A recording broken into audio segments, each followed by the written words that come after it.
not wanting to think just like everybody else, thank you so much for this event and the people that worked so hard to do this. I also wanted to tell you that I was told I could spend 8 minutes talking to you.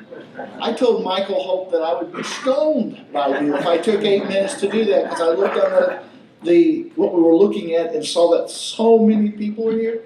So I'm going to do it a whole lot less. As a matter of fact, my wife helped me write this out to make sure I've got it and can run through fairly quick. But I would be amiss if I didn't, first of all, thank my wife. Trisha's right back here, and she's awesome. She's the best thing that's ever happened to me on Sunday. So thank you very much. She joins me tonight. I also, because she's very supportive. We waited till the last day to sign up for judge, and when I say we, it is a family affair. It always has been and always will be. But I also wanted to tell you a little bit about my family. I won't spend much on it. I'll tell you that I have 2 sons and 1 daughter-in-law that are all in the military. They're in the Air Force. My daughter-in-law's back here.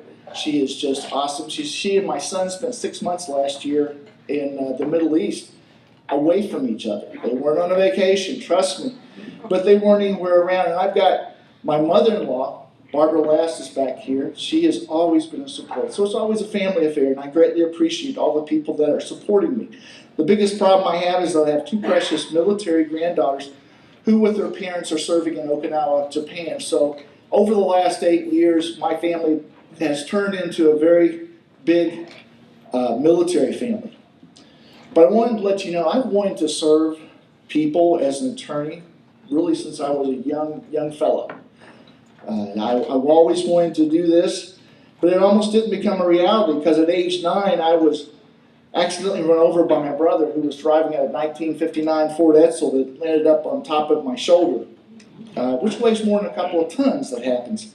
My parents were told that night that if I survived, I would have brain damage. Now, I know that my previous pastor is here, Donnie Blanson. He's going to take this and run with it all the way down. Okay? Because there are some of you here tonight that I know who still thinks I do suffer from brain damage.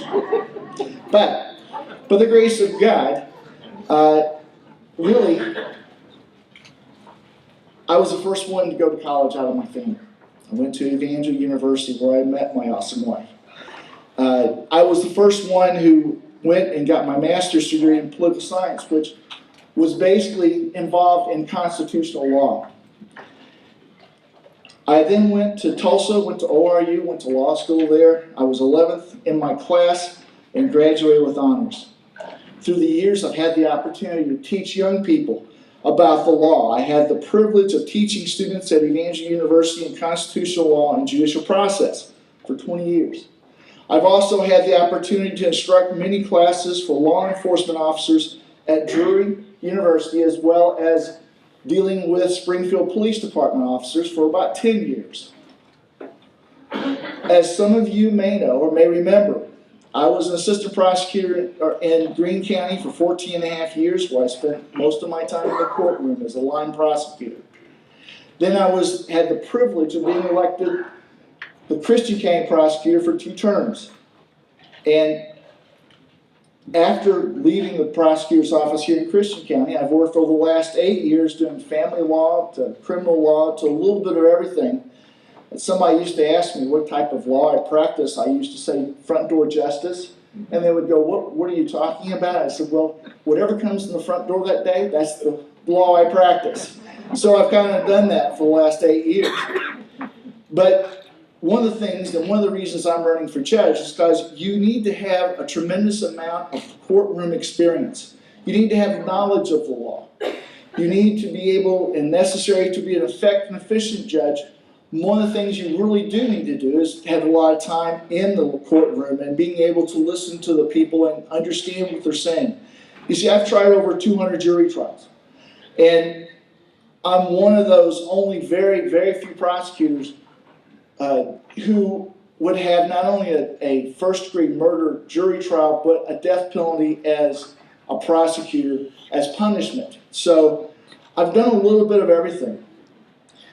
This strong courtroom experience, this varied courtroom experience, is one of the reasons why I'm running for judge.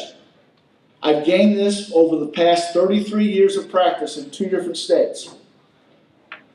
I've got what I think would be a healthy balance of wealth and knowledge of both sides of the law, and I think that I'm very prepared to be judged such a time as this.